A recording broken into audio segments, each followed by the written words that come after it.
22 tahun yang lalu, sewaktu perjalanan bermotor dari Jakarta ke Jogja, saya pernah mampir di tangga-tangga ini. Tetapi saya lupa apakah waktu itu benar-benar menaiki seluruh anak tangga sampai atas atau tidak.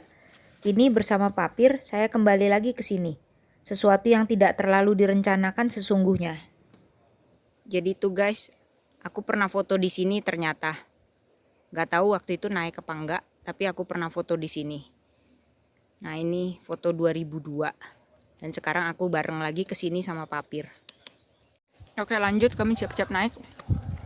Siap-siap menaiki 620 anak tangga. Papir seperti biasa udah cepet banget jalannya. Di bawah beberapa anak tangga agak curam, agak tinggi jaraknya.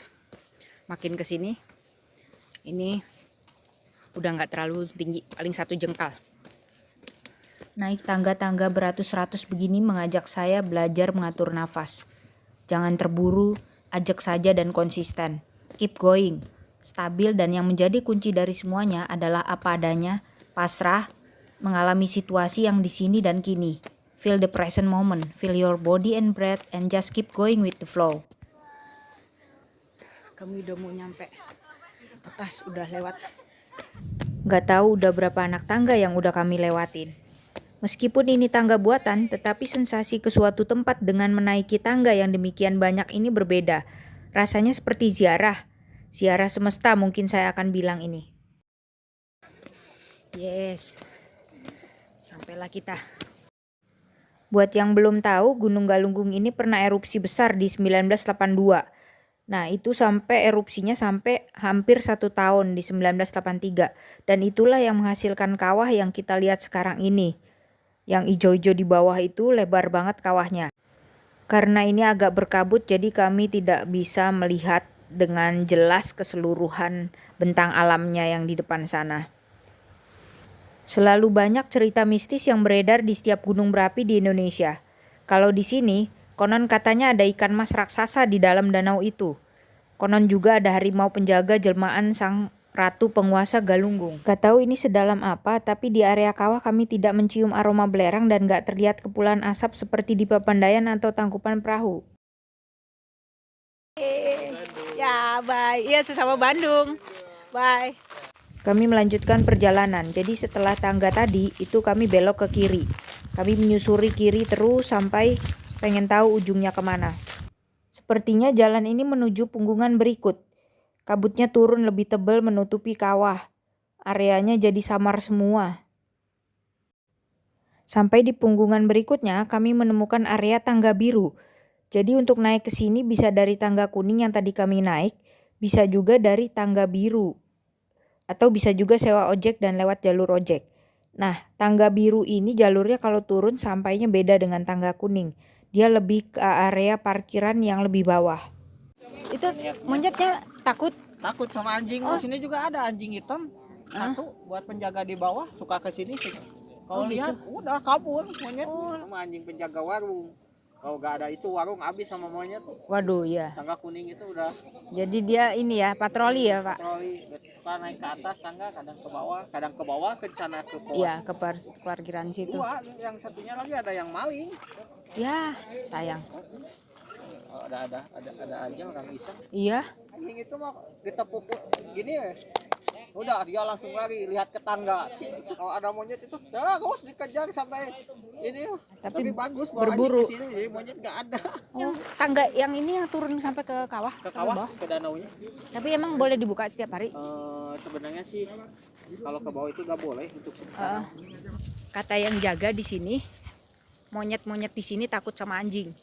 Jadi bersyukur kalau bawa anjing katanya. Jadi orang-orang malah senang di sini bawa anjing karena anjing di sini dipakai buat jaga warung-warung, kalau enggak monyet pada nyuri. Beda banget monyet sini sama di Tahura, Taman Hutan Raya Juanda yang di Bandung di Dago. Nah, kalau di situ monyet-monyetnya ganas banget sampai bisa ngerobek perutnya anjing. Jadi bisa berantem sama anjing. Kalau di sini kebalikannya. Monyetnya begitu tahu anjing lewat aja dia udah nyingkir.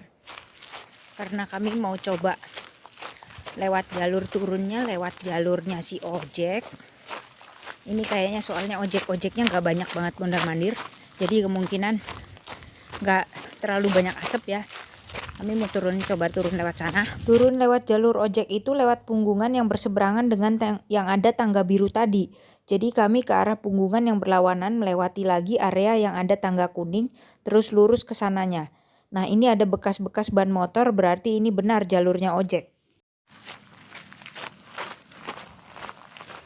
Tapi jalannya pasir-pasir begini sama batu-batu kerikil, jadi licin ya.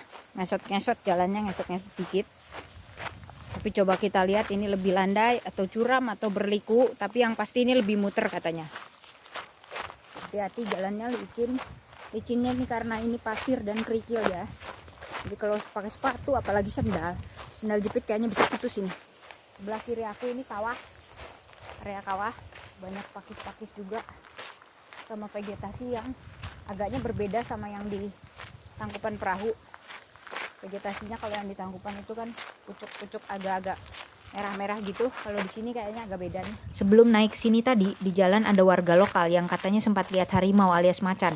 Di sini memang masih ada harimau, tapi harimau di sini ada 2 jenis, yang betulan atau jelmaan.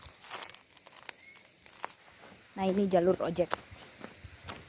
Tadi kami sempat kebablasan, salah. Terus nanya bapak warung satu warung aja di situ, cuma satu. Dia bilang lewat sini.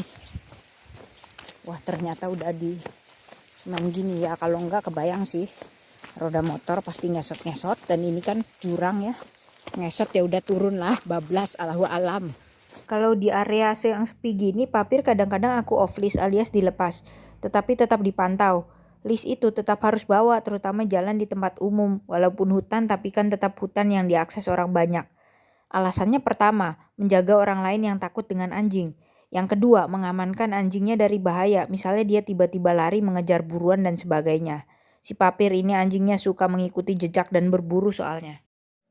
Sepanjang jalan turun banyak banget nih pakis purba. Ini jarang banget ada di Papandayan maupun Tangkupan Perahu, hampir nggak ada.